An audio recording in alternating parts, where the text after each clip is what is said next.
నమస్కారం. Telugu first news morning bulletin కు స్వాగతం. ముందుగా హెడ్లైన్స్ చూద్దాం. పోలవరం పూర్తయితే గోదావరి జిల్లాలో ప్రతి ఎకరాకు నీరు.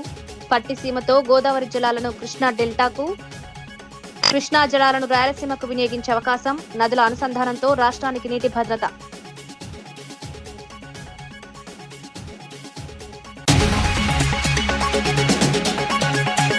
కాళేశ్వరం సిస్టమ్ బాగుంది. రేవంత్ రెడ్డి బుర్రె బాగోలేదన్న కేటీఆర్.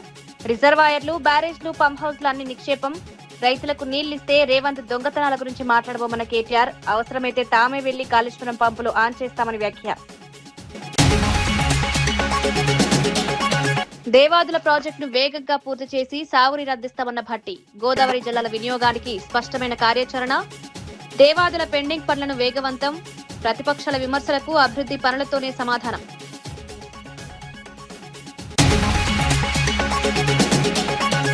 అన్నారం, సుందిల్లా బ్యారేజ్ల పిల్లర్లు కుంగిపోలేదన్న ఈటెల. అన్నారం, సుందిల్లా బ్యారేజ్ల వద్ద కేవలం బుంగలు మాత్రమే ఏర్పడ్డాయని వెల్లడి. బ్యారేజీల్లో నీటి నిల్వపై ఎన్డీఎస్ఏను ఎందుకు ప్రశ్నించారన్న ఈటెల. రైతుల సాగునీటి కోసం ప్రభుత్వం నిర్ణయం.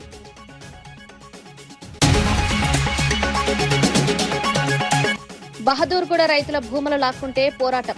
70 ఏళ్లుగా సాగు చేస్తున్న రైతుల భూములు తీసుకోవడం అన్యాయం. పాత భూ రికార్డులను పరిశీలించి అసలు యజమానుల వివరాలు బయటపెట్టాలని డిమాండ్. రైతుల భూముల కోసం న్యాయపరంగా ప్రభుత్వంతో పోరాటం. పోలవరం ప్రాజెక్టు పూర్తయితే గోదావరి జిల్లాలో ప్రతి ఎకరాకు సాగునీరు అందుతుందని ముఖ్యమంత్రి చంద్రబాబు నాయుడు తెలిపారు. గోదావరి జలాల ప్రయోజనాలను రాష్ట్రంలోని ఇతర ప్రాంతాలకు విస్తరించాలనే లక్ష్యంతో పట్టిసీమ ఎత్తిపోతల పథకాన్ని నిర్మించామన్నారు. పట్టిసీమ ద్వారా గోదావరి నీటిని కృష్ణా డెల్టాకు మళ్లించడం వల్ల కృష్ణా జలాలను రాజకీయాలకు వినియోగించే అవకాశం ఏర్పడిందన్నారు. ఈ విధానంతో రాయలసీమలో సాగునీటి అవకాశాలు పెరిగి ఉద్యానవన పంటల కేంద్రంగా అభివృద్ధి చెందుతోందని చంద్రబాబు పేర్కొన్నారు. నదుల అనుసంధానం ద్వారా రాష్ట్రంలోని ప్రతి ప్రాంతానికి నీటి భద్రత కల్పించడమే ప్రభుత్వ లక్ష్యమన్నారు. పోలవరం ప్రాజెక్టును వేగంగా పూర్తి చేసి రైతులకు సాగునీరు అందించేందుకు ప్రభుత్వం చర్యలు చేపడుతోందని తెలిపారు. గోదావరి జలాలను సమర్థవంతంగా వినియోగించి వ్యవసాయ రంగాన్ని మరింత బలోపేతం చేస్తామన్నారు. 47-1852 మధ్య గోదావరిపై ధవళేశ్వరం కట్టారు. ధవళేశ్వరం కట్టి అక్కడి నుంచి మీరు చూస్తే 175 సంవత్సరాలైంది. కానీ నాగరికత ఎక్కడ నీళ్లుంటే అక్కడే ప్రారంభమవుతుంది. గోదావరి డెల్టా దేశానికి అన్నపూర్ణగా మారిందంటే అది కాటన్ చూపించిన చొరవని చెప్పి నేను మీకు తెలియజేస్తున్నా. మీ నిజాయితీ నీతి మీద చూస్తే నేను ఎప్పుడు కూడా గోదావరి జిల్లాలను అభినందిస్తానే ఉంటాను. మంచి చేస్తే మంచి అంటారు, మంచి చేయకపోతే దగ్గర కూడా చేర్చరు. మీ మనసే మంచి మనసు, మీ ఆలోచనలు కూడా స్వచ్ఛమైనటివి. అందుకే మీరు ఈ రోజు కూడా చూస్తే కాటన్ దొరది ఆయన బ్రిటిష్కి వెళ్ళిపోయినా, బ్రిటిష్ వాళ్ళు వెళ్ళిపోయినా శాశ్వతంగా మీ గుండెల్లో పెట్టుకుని ఊరూరు ఆయన విగ్రహాన్ని పెట్టి పూజిస్తున్నారంటే అది మీకుండే గౌరవభావం. అయితే ఆ రోజు ఆయన చేశారు. తర్వాత రాను రాను ప్రకాశం బ్యారేజీని కూడా నూతనంగా నిర్మాణం చేయాల్సి వచ్చింది. ఏసీ మిత్రా కమిటీ సిఫారసు చేశారు. 1970 నుంచి 80 వరకు నూతన బ్యారేజ్ నిర్మించారు. ఆ రోజు మన నాయకుడు ఎన్టీ రామారావు గారు మొట్టమొదటిసారిగా నూతన బ్యారేజీని ప్రారంభించారు. ఆ విషయం కూడా మనం గుర్తుపెట్టుకోవాల్సిన అవసరం ఉంది. అంత మునుపు ఒక పంటకే నీళ్లు ఇచ్చేవాళ్ళం, అది కూడా కొంత భాగానికే నీళ్లు ఇచ్చేవాళ్ళం. దీనివల్ల 2.9 టీఎంసీ నీళ్లు నిల్వ చేసి 32.28 లక్షల క్యూసిక్స్ వరద తట్టుకునే విధంగా ఆ నిర్మాణం జరిగింది. 10,13,000 ఎకరాలకు సాగునీరు అందించే పరిస్థితి వచ్చింది. ఈస్టర్న్ డెల్టా 2,81,000 ఎకరాలు, వెస్టర్న్ డెల్టా 5,30,000 ఎకరాలు, సెంట్రల్ డెల్టా 2,100,000 ఎకరాలు. 50 ఏళ్లయింది. గేట్లు, మోటార్లు, ఎలక్ట్రికల్ వ్యవస్థలు దెబ్బతిన్నాయి. 2014లో నేను వస్తానని 32 కోట్ల రూపాయలు శాంక్షన్ చేసి 194 గేట్లలో 64 గేట్లు మరమ్మతులు చేసిన ఘనత ఆనాటి తెలుగుదేశం ప్రభుత్వానికే దక్కింది. మిగిలింది కంటిన్యూగా చేయాల్సిన అవసరం ఉంది. మీ అందరికీ తెలుసు, తర్వాత వచ్చిన ప్రభుత్వం గేట్లు మార్చడమే కాదు, గేట్లు కొట్టుకోబోతే కూడా గేట్లు పెట్టలేని పరిస్థితి, గ్రీస్ వేయలేని పరిస్థితి, ఇలాంటి చాలా సమస్యలు వచ్చి ఇబ్బంది పడే పరిస్థితికి వచ్చారు. ఈరోజు మళ్లీ మనం వస్తానే ఆధునీకరణ కోసం 13 కోట్ల రూపాయలతో లైడార్ సర్వే కూడా విజయవంతంగా నిర్వహించాం. ఈరోజు మీరు చూస్తే 2027కే పూర్తి చేసే విధంగా 9 నెలల్లో పూర్తి చేసే విధంగా అన్ని గేట్ల నిర్మాణానికి ఈరోజు ముందుకు పోయామని చెప్పి కూడా నేను మీకు తెలియజేస్తున్నా. మీ అందరికీ ఒకటే హామీ ఇస్తున్నా. ఇప్పుడే నేను మాట్లాడాను, రాబోయే పుష్కరాల కంటే ముందు గోదావరి బ్యారేజీకి గేట్లు పెట్టే బాధ్యత ఈ ప్రభుత్వానిదని మరొకసారి మీ అందరికీ విజ్ఞప్తి చేస్తున్నా. ఇది ఒక చరిత్ర అయితే, ఇంకొక చరిత్ర నేరుగా నేను గోదావరి ప్రాజెక్టు దగ్గరికి వెళ్తున్నాను, పోలవరం ప్రాజెక్టు దగ్గరికి వెళ్తున్నాను. ఈ ప్రాజెక్టు కూడా మీరు గుర్తుపెట్టుకోవాలి. రేపు రాబోయే రోజుల్లో ఈ ప్రాజెక్టు పూర్తయితే గోదావరి జిల్లాలకు ఇంకా నీటి ఎద్దడే ఉండదు.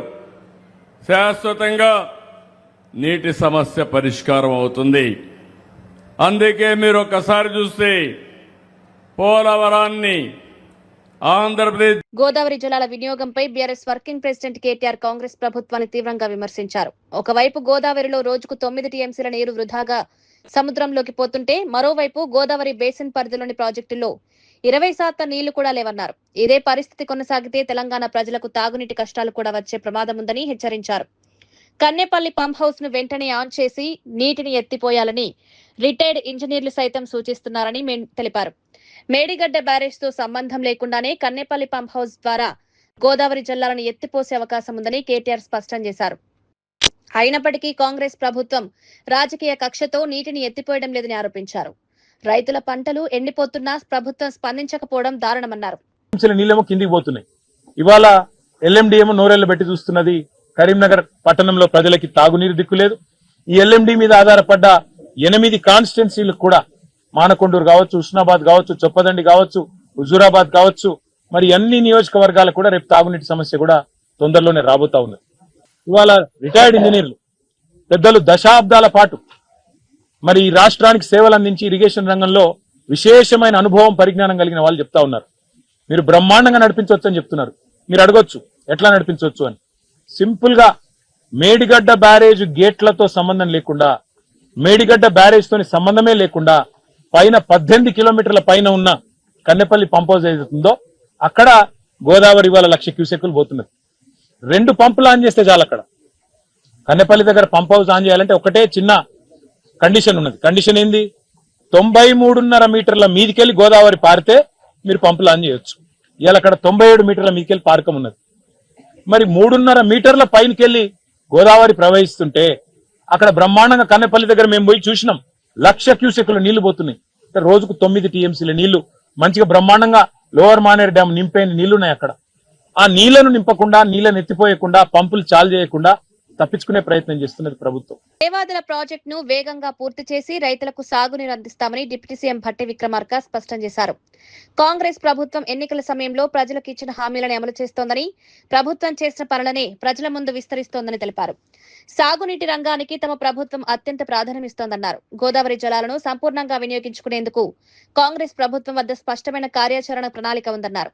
దేవాదుల ప్రాజెక్టులో పెండింగ్ పనులు వేగవంతం చేసి పంపింగ్ వ్యవస్థను అందుబాటులోకి తీసుకొస్తామని హామీ ఇచ్చారు. ప్రాజెక్టు ద్వారా ఆయకట్టు రైతులకు అవసరమైన సాగునీటిని అందించేందుకు చర్యలు చేపడుతున్నామని భట్టి పేర్కొన్నారు.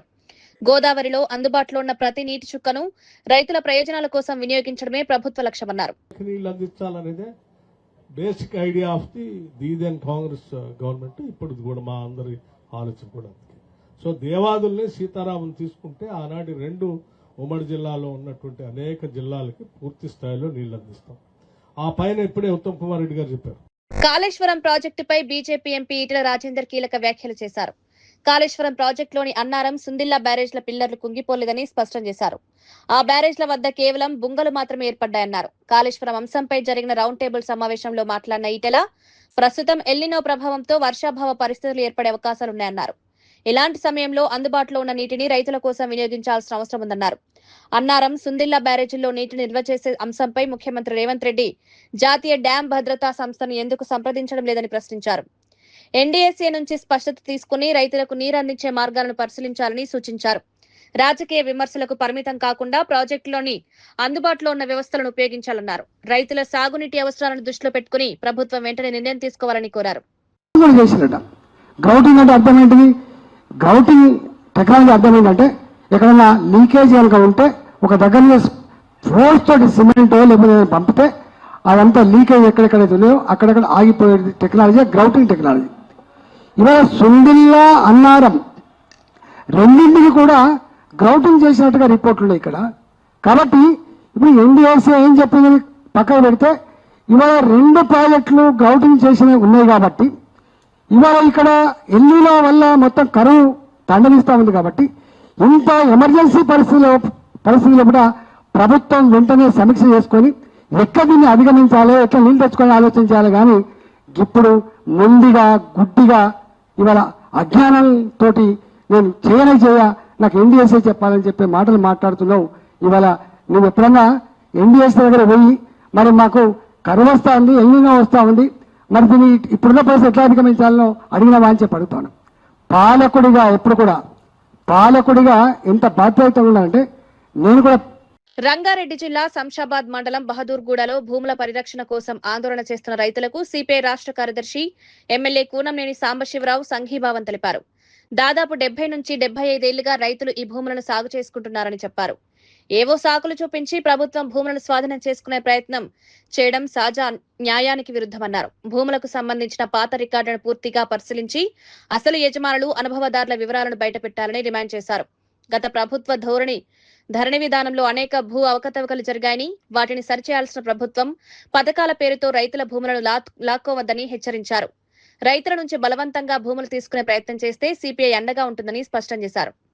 ధరణి ఉన్నప్పుడు తీసి పారేస్తారు, ధరణి ఉన్నప్పుడు తీసేసి ఇటువంటి అవకతవకలు చేసుకోవడానికి వాళ్ళు చేశారు. ఈ ప్రభుత్వం అయినా సరే అనుభవదారుల కాలం మళ్ళా పునరుద్ధరణ చేస్తామని చెప్పి వాళ్ళు కూడా ఇంతవరకు చేయట్లేదు. అనుభవదారుల కాలం పునరుద్ధరణ చేసి మేము డిమాండ్ చేస్తున్నాం.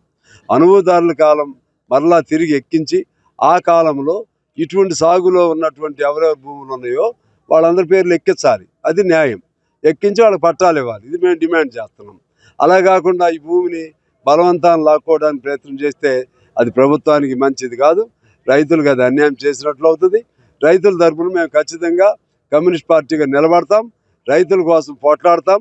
రైతులకు న్యాయం జరిగే వరకు కూడా మేము కమ్యూనిస్ట్ పార్టీ తరఫున ఉంటాం, పేదల తరఫున ఉంటామని చెప్పి తెలియజేస్తున్నాం. కాళేశ్వరం ప్రాజెక్టుపై ముఖ్యమంత్రి రేవంత్ రెడ్డి వాస్తవాలను స్పష్టంగా ప్రజల ముందుంచారని Hyderabad agriculture market vice chairman Kotla Srinivas తెలిపారు. ప్రాజెక్టు పరిస్థితి, బ్యారేజ్ల భద్రత, నీటి వినియోగంపై ప్రభుత్వం పూర్తి వివరాలతో స్పష్టత ఇచ్చిందన్నారు. అయినప్పటికీ బీఆర్ఎస్ నేతలు హరీష్ రావు, కేటీఆర్ నిరంతరం అబద్దాలను ప్రచారం చేస్తూ తెలంగాణ ప్రజలను తప్పుదోవ పట్టించే ప్రయత్నం చేస్తున్నారని విమర్శించారు. కాళేశ్వరం ప్రాజెక్టులో గత ప్రభుత్వ హయాంలో జరిగిన తప్పుదాలను కప్పిపుచ్చుకునేందుకే బీఆర్ఎస్ నేతలు కాంగ్రెస్ ప్రభుత్వంపై ఆరోపణలు చేస్తున్నారని మండిపడ్డారు. రైతుల పేరుతో రాజకీయాలు చేస్తూ ప్రజల్లో గందరగోళం సృష్టించడం సరికాదన్నారు. ప్రాజెక్టుల విషయంలో ప్రభుత్వం నిపుణుల సూచనలు, భద్రతా నివేదికల ఆధారంగానే నిర్ణయాలు తీసుకుంటుందని తెలిపారు. ప్రజాక్షేత్రం నుంచి మిమ్మల్ని వైదొలిగించింది. ఈ అబద్ధాలు ఇంకా కొనసాగితే హరీష్ రావు, అదేవిధంగా కేటీఆర్, కేసీఆర్కి నేను సూచన చేస్తున్నా, రాజకీయ ముఖ చిత్రం నుంచి టీఆర్ఎస్ పార్టీ అనేది ఉండదని సందర్భంగా మనం చేస్తా ఉన్నాను. ఎన్ని రోజులు మీరు ప్రజలను మోసం చేస్తారు? ఎందుకు ఈ అధికార దాహంతో ఇలా గల్లీ తిరిగి ఇలా ముఖ్యమంత్రి గారిని, అదేవిధంగా ప్రజాపాలన చేస్తున్న మా ప్రభుత్వాన్ని ఎందుకు బదనాం చేయడానికి మీరు సిద్ధమయ్యారు? మీరు బదనాం చేసినంత మాత్రాన ఇలా ప్రజలు నమ్మరుగాక నమ్మరు. కానీ మీ యొక్క అవినీతి, కాళేశ్వరం ప్రాజెక్టు బూచి చూపించి ఏ రకంగా మీరైతే అధికార అద్దం పెట్టుకొని వేల కోట్ల రూపాయలు ఇలా దన్నుకొని విలాసవంతమైన జీవితాలు గడుపుతుర్రో, కానీ సగటు ప్రజలకు మాత్రము కాళేశ్వరం బ్యారేజీల్లో మళ్లీ నీటి నిల్వ చేస్తే అవి కూలిపోయే ప్రమాదం ఉందని కేంద్ర ప్రభుత్వ సంస్థ నివేదిక ఇచ్చిందని మంత్రి వివేక్ వెంకటస్వామి తెలిపారు. భద్రతా నివేదికలను పక్కన పెట్టి వెంటనే నీటిని పంప్ చేయాలని బీఆర్ఎస్ నేతలు డిమాండ్ చేయడం సరికాదన్నారు. నీటిని ఎత్తిపోసేందుకు అనుమతి అవసరమైతే ఢిల్లీకి వెళ్లి సంబంధిత సంస్థల నుంచి అనుమతి తీసుకురావాలని సూచించారు. కానీ ప్రజలకు వాస్తవాలు చెప్పకుండా బీఆర్ఎస్ నేతలు రాజకీయ ప్రయోజనాల కోసం తప్పుదోవ పట్టిస్తున్నారని విమర్శించారు. కేటీఆర్ ఒక రోజు ముందుకు వెళ్లి రాజకీయ కార్యక్రమం చేపడితే హరీష్ రావు ఆయనతో పోటీ పడుతూ మరో కార్యక్రమం చేస్తున్నారని ఎద్దేవా చేశారు. కల్వకుంట్ల కుటుంబంలో రాజకీయ పోటీ కారణంగా రైతులను గందరగోళానికి గురిచేస్తున్నారని మండిపడ్డారు. సెంట్రల్ గవర్నమెంట్ అండర్టేకింగ్ ఈ బ్యారేజెస్ లో మీరు మళ్ళా నీళ్లు నిలిపివేస్తే ఈ బ్యారేజెస్ కూలిపోతాయి, ప్రజలకు చాలా ఇబ్బంది వస్తుందని చెప్పి వాళ్ళకు రిపోర్ట్ ఇవ్వడం జరిగింది. నేను ఇదే కోరుతున్నాను, నిజంగా దీనికి పంపు చేసే అవసరం ఉంటే మీరు పోయి ఢిల్లీలో పోయి కూర్చొని సెంట్రల్ గవర్నమెంట్ అండర్టేకింగ్ నుంచి పర్మిషన్ తీసుకురండి. కానీ కేవలము ప్రజలకు తప్పు దారిలో పోయేటట్టు ఈ మాట మాట్లాడితే కల్వకుంట్ల కుటుంబంలో ఏమవుతుందంటే కేటీఆర్ ఒక రోజు ముందు పోతే హరీష్ రావు మళ్ళా కాంపిటీషన్ లో ఆయన పోవాలి. విధి నిర్వహణలో ఉన్న జర్నలిస్టులపై జరిగిన దాడిని ఖండిస్తూ శ్రీకాకుళం జిల్లా పలాసలో జర్నలిస్టులు భారీ నిరసన చేపట్టారు. బీఆర్కే టీవీ పలాస రిపోర్టర్ యవ్వారి తిరుమలపై దాడి చేసిన వారిపై చర్యలు తీసుకోవాలని డిమాండ్ చేశారు. జూలై 9న అక్రమ మట్టి తవ్వకాలను చిత్రీకరిస్తున్న సమయంలో కొందరు తిరుమలపై దాడికి పాల్పడినట్లు ఆరోపణలున్నాయి. కాశీబుగ్గ పోలీస్ స్టేషన్లో ఫిర్యాదు చేసినా ఇప్పటి వరకు నిందితులపై చర్యలు తీసుకోలేదని జర్నలిస్టు సంఘాలు మండిపడ్డాయి. మహాత్మా గాంధీ విగ్రహం వద్ద నిరసన తెలిపిన జర్నలిస్టులు అక్కడి నుంచి పలాస ఆర్డీఓ కార్యాలయం వరకు భారీ బైక్ ర్యాలీ నిర్వహించారు. జర్నలిస్టులకు రక్షణ కల్పించాలని, దాడికి పాల్పడిన వారిని వెంటనే అరెస్ట్ చేయాలని నినాదాలు చేశారు. అనంతరం ఆర్డీఓకు వినతి పత్రం అందజేశారు. దాడి ఘటనపై సమగ్ర విచారణ జరిపి బాధ్యులపై కఠిన చర్యలు తీసుకోవాలని డిమాండ్ చేశారు.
చాలా ఎక్కువ మంది వద్దులండి, ఎందుకు ఫోటోలు రావు.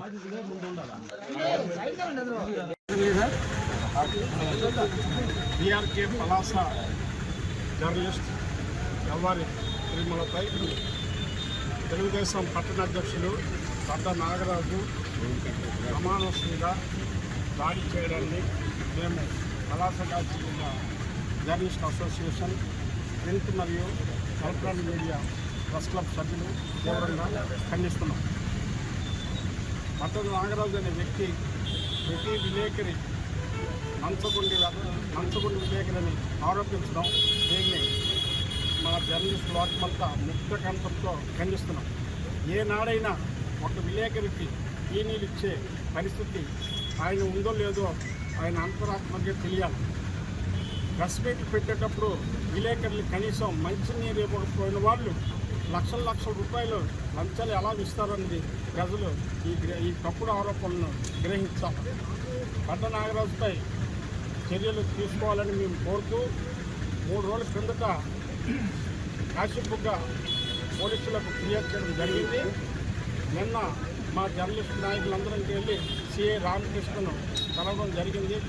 ఆయన 15 రోజులు కొత్త చట్టం వచ్చింది, 14 రోజులు మేము విచారణ జరిపిస్తాం, ఎవరిది దోషిగా తేలితే వాళ్ళపై చర్యలు తీసుకుంటామని తెలియజేశారు.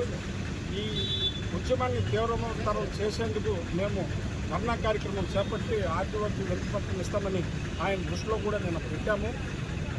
దాడి చేసిన వారిపై విచారణ జరిపించి నిజమని తేలితే కఠినంగా శిక్షించాలని మేము ప్రెస్ క్లబ్ తరఫున కోరుతున్నాము. మరియు తప్పుడు ఆరోపణలు చేసే బద్దం నాగరాజు అనే వ్యక్తి ఏ విలేకరికి ఇచ్చారో ఎంపీఎస్ డబ్బులో ఆయన బాహ్య ప్రపంచానికి తెలియజేయాలని మేము డిమాండ్ చేస్తున్నాం. హైదరాబాద్ లో డ్రగ్స్ సరఫరా ముఠాలపై పోలీసులు భారీ ఆపరేషన్ నిర్వహించారు. 2 వేర్వేరు కేసుల్లో 3,12,00,000 రూపాయల విలువైన హ్యాష్ ఆయిల్ ను స్వాధీనం చేసుకున్నట్లు Hyderabad police commissioner VC Sajjanar తెలిపారు. డ్రగ్స్ సరఫరాతో సంబంధమున్న 7 నిందితులను పోలీసులు అరెస్ట్ చేశారు. జూబ్లీహిల్స్ టాస్క్ ఫోర్స్, బోరబండ పోలీసులు సంయుక్తంగా నిర్వహించిన ఆపరేషన్ లో 2 నిందితులను అదుపులోకి తీసుకుని సుమారు 23.706 లీటర్ల హ్యాష్ ఆయిల్ ను స్వాధీనం చేసుకున్నారు. మరో ఆపరేషన్ లో సికింద్రాబాద్ టాస్క్ ఫోర్స్, జూబ్లీహిల్స్ పోలీసులు 5 అరెస్ట్ చేసి హ్యాష్ ఆయిల్ ను స్వాధీనం చేసుకున్నారు.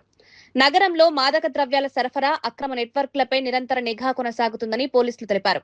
యువతను మత్తుకు బానిస చేసే డ్రగ్స్ సరఫరాదారులపై కఠిన చర్యలు తప్పవని హెచ్చరించారు. హ్యాష్ ఆయిల్ ని ట్రాన్స్పోర్ట్ చేయడానికి ఈ 2 ముఠాలు ప్రయత్నం చేయడం జరిగింది. మొత్తము 5 అరెస్ట్ చేయడం జరిగింది. వాళ్ళ దగ్గర నుంచి దాదాపు 25 లీటర్స్ హ్యాష్ ఆయిల్, అట్లానే 1,05,00,000 రూపాయలు వర్తున్న ఒక యాష్ ఆయిల్ ని సీజ్ చేయడం జరిగింది. అలానే సెకండ్ కేసులో మన సికింద్రాబాద్ టాస్క్ ఫోర్స్ ఆఫీషియల్స్ కూడా 3 అరెస్ట్ చేశారు. మళ్ళీ అదేవిధంగా 2 కన్జ్యూమర్స్ కూడా మనం అరెస్ట్ చేసి వాళ్ళ దగ్గర నుంచి కూడా దాదాపు 1.250 లీటర్స్ హ్యాష్ ఆయిల్ ని, ఆల్మోస్ట్ 16 లక్షల రూపాయలు వర్తున్న ఆయిల్ ని మనం చేయడం జరిగింది. భద్రాచలంలోని శ్రీ సీతారామచంద్రస్వామి ఆలయం వద్ద తెలంగాణ ప్రభుత్వ సలహాదారు, సీనియర్ కాంగ్రెస్ నాయకుడు వి హనుమంతరావు గంటపాటు మౌన దీక్ష చేపట్టారు. అయోధ్య రామ మందిర నిర్మాణంలో భక్తులు సమర్పించిన విరాళాల వినియోగంపై అనుమానాలు వ్యక్తం చేస్తూ కేంద్రంలోని బీజేపీ ప్రభుత్వ వైఖరిని ఆయన తప్పుపట్టారు. అయోధ్య రామ మందిర నిర్మాణానికి తొలి విరాళాల సేకరణ భద్రాచలం శ్రీరాముడి సాక్షిగా ప్రారంభమైందని, ఇప్పుడు ఆ భక్తుల సొమ్ము దుర్వినియోగమైందనే ఆరోపణలపై సీబీఐతో సమగ్ర విచారణ జరిపించాలని డిమాండ్ చేశారు. ప్రధాని నరేంద్ర మోదీ ఈ అంశంపై మౌనం వీడి స్పందించాలని కోరారు. రాముడి పేరుతో అధికారంలోకొచ్చి అదే రాముడికి అన్యాయం చేస్తున్నారని విమర్శించారు. సీబీఐ విచారణ ప్రకటించే వరకు తన నిరసన దీక్షలు కొనసాగుతాయని స్పష్టం చేశారు.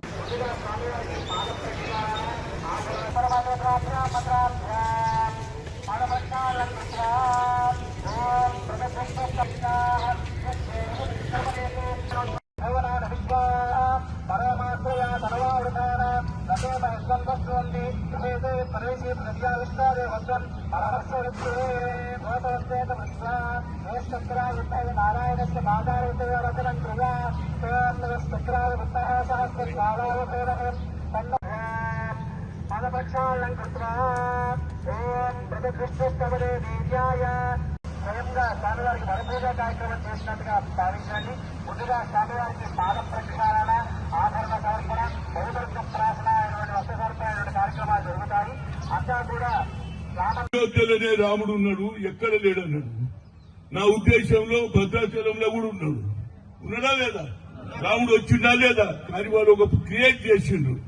యావత్ భారతదేశంలో అయోధ్యనే రాముడు ఉన్నాడు. ఆ బాబుని మస్జిద్ని కూలగొట్టడానికి ప్రయత్నం చేశారు. ఎన్నో విధాల తర్వాత కోర్టు ఆర్డర్ ఇచ్చింది. మొదలు వసూలు చేసిండ్రు, తర్వాత వసూలు చేసిండ్రు. ఆ సంగతి తర్వాత మాట్లాడతా. కానీ దయచేసి 30 కర్ణాటక ఉప ముఖ్యమంత్రి డీకే శివకుమార్ తో బీసీ సంక్షేమ సంఘం జాతీయ అధ్యక్షులు జాజుల శ్రీనివాస్ గౌడ్ నేతృత్వంలోని బృందం బెంగళూరులో భేటీ అయింది. ఆగస్టు 7న బెంగళూరులోని సిటీ యూనివర్సిటీ ఆడిటోరియంలో నిర్వహించనున్న జాతీయ ఓబీసీ మహాసభకు ముఖ్య అతిథిగా హాజరు కావాలని డీకే శివకుమార్ ఆహ్వానం అందజేశారు. ఈ సందర్భంగా దేశవ్యాప్తంగా జరుగుతున్న జనగణనలో ఓబీసీ కుటుంబాల వివరాలను ప్రత్యేకంగా నమోదు చేసేలా కేంద్ర ప్రభుత్వంపై ఒత్తిడి తీసుకురావాలని కోరారు. తెలంగాణ, బీహార్ రాష్ట్రాల్లో చేపట్టిన కులగణన తరహాలోనే కర్ణాటకలో కూడా సమగ్ర కులగణన నిర్వహించాలని విజ్ఞప్తి చేశారు. జనాభా దామాషా ప్రకారం బీసీలకు రిజర్వేషన్లు పెంచాలని కూడా వినతి పత్రం సమర్పించారు. అనంతరం మీడియాతో మాట్లాడిన జాజుల శ్రీనివాస్ గౌడ్, జాతీయ ఓబీసీ మహాసభ ద్వారా దేశవ్యాప్తంగా ఉన్న ఓబీసీలను రాజకీయ పార్టీలకు అతీతంగా ఒకే వేదికపైకి తీసుకొస్తామన్నారు.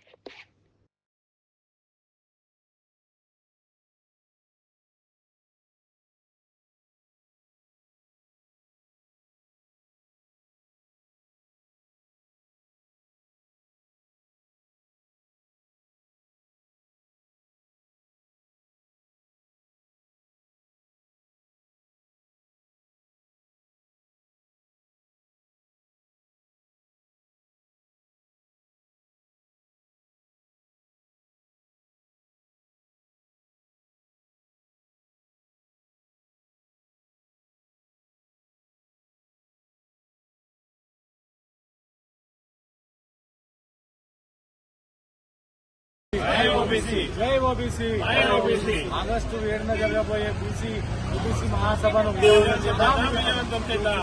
ఆగస్టు 7న జరగబోయే ఓబీసీ మహాసభను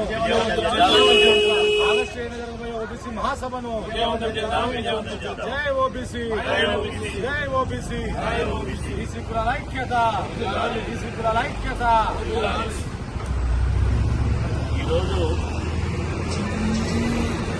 బెంగళూరులో కర్ణాటక ముఖ్యమంత్రి డికే శివకుమార్ గారిని ఆగస్టు 7వ తేదీ బెంగళూరులోని డాక్టర్ మన్మోహన్ సింగ్ సిటీ యూనివర్సిటీలో జరిగేటువంటి 11వ జాతీయ ఓబీసీ మహాసభకు ముఖ్య అతిథిగా రావాలని చెప్పి Rashtriya OBC Mahasangh national president professor Baban Rao Taiwade, Andhra Pradesh అధ్యక్షులు కేశన శంకర్రావు గారు, అదేవిధంగా తెలంగాణ రాష్ట్ర కార్యనిర్వాహక అధ్యక్షులు కుంకచర్ల శ్రీనివాస్ ముదిరాజు గారు, విక్రమ్ గౌడ్ గారు, శ్యామ్ గారు, అదేవిధంగా ప్రొఫెసర్ సంగని మల్లేశ్వర్ గారు, వారందరితో నరేష్ గారు, రవి గారు, వీరితో కలిసి ఇవాళ ముఖ్యమంత్రి గారిని కలవడం జరిగింది. ముఖ్యమంత్రి గారు ఈ సందర్భంగా యావత్ బీసీ సమాజం తరఫున వారికి ధన్యవాదాలు తెలుపుతున్నాం.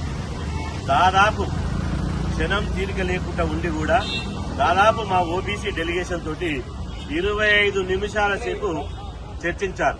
ఓబీసీ దేశవ్యాప్తంగా జరుగుతున్నటువంటి ఓబీసీలకు జరుగుతున్నటువంటి అన్యాయాల మీద, అదేవిధంగా జాతీయ స్థాయిలో కులగణన ఏ విధంగా అన్యాయం జరుగుతుంది, రిజర్వేషన్లు ఏ విధంగా పెంచాలి, బీసీలకు ఎట్లా న్యాయం చేయాలనే దాని మీద మేము చెప్పినటువంటి విషయాలన్నీ సావధానంగా విని వారు కూడా ఇలా మీరు చేసేటువంటి దేశవ్యాప్తంగా చేసేటువంటి ఓబీసీ ఉద్యమానికి నా మద్దతు ఉంటుందని చెప్పి గౌరవ ముఖ్యమంత్రి డికే శివకుమార్ గారు తెలపడం జరిగింది. అదేవిధంగా ఆగస్టు 7న జరిగేటువంటి జాతీయ ఓబీసీ మహాసభకు నేను తప్పకుండా వస్తా. ఖచ్చితంగా మా రాష్ట్రంలో ఒక జాతీయ 29 రాష్ట్రాల నుంచి బెంగళూరులో కర్ణాటక రాష్ట్రంలో పెడుతున్నారు కాబట్టి ఖచ్చితంగా నేను రిసీవ్ చేసుకుంటా, ఓబీసీ నేతలందరికీ ఆతిథ్యం ఇస్తా అని చెప్పి ఆ సమావేశానికి ముఖ్య అతిథిగా హాజరవుతానని చెప్పి వారు కాన్సెంట్ తెలపడం జరిగింది. అదేవిధంగా ఓబీసీ ఇష్యూ మీద కర్ణాటక పీసీసీ అధ్యక్షులు కేపీసీసీ అధ్యక్షులు, కర్ణాటక ప్రదేశ్ కాంగ్రెస్ కమిటీ అధ్యక్షులు హరిప్రసాద్ గారు కూడా మా డెలిగేషన్ ఉన్నారు.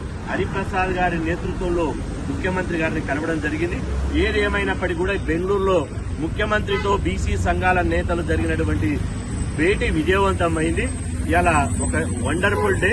ఖచ్చితంగా ఓబీసీ సమస్యల మీద ముఖ్యమంత్రి గారు స్పందించి ఇలా జాతీయ స్థాయి సమావేశానికి వస్తున్నందుకు ముఖ్యమంత్రి గారికి కూడా డికే శివకుమార్ గారికి మొత్తం యావత్ ఓబీసీ సమాజం తరఫున ప్రత్యేకంగా ధన్యవాదాలు తెలియజేస్తున్నాం. జై ఓబీసీ, జై ఓబీసీ, జై ఓబీసీ, జై ఓబీసీ, జై ఓబీసీ, జై ఓబీసీ కులాల ఐక్యత.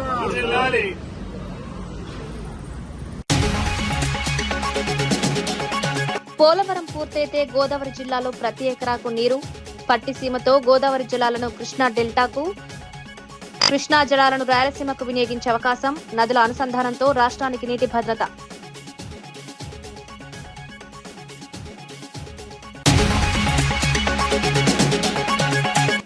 కాళేశ్వరం సిస్టమ్ బాగుంది, రేవంత్ రెడ్డి బుర్రె బాగోలేదన్న కేటీఆర్.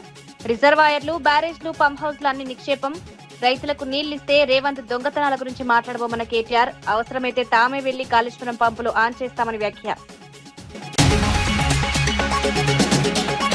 దేవాదుల ప్రాజెక్టును వేగంగా పూర్తి చేసి సాగుని రద్దిస్తామన్న భట్టి. గోదావరి జలాల వినియోగానికి స్పష్టమైన కార్యాచరణ, దేవాదుల పెండింగ్ పనులను వేగవంతం, ప్రతిపక్షాల విమర్శలకు అభివృద్ధి పనులతోనే సమాధానం.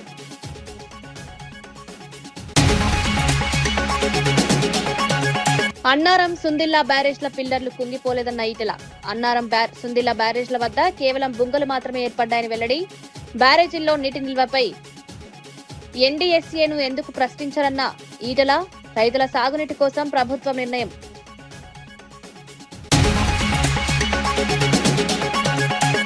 బహదూర్గూడ రైతుల భూములు లాక్కుంటే పోరాటం.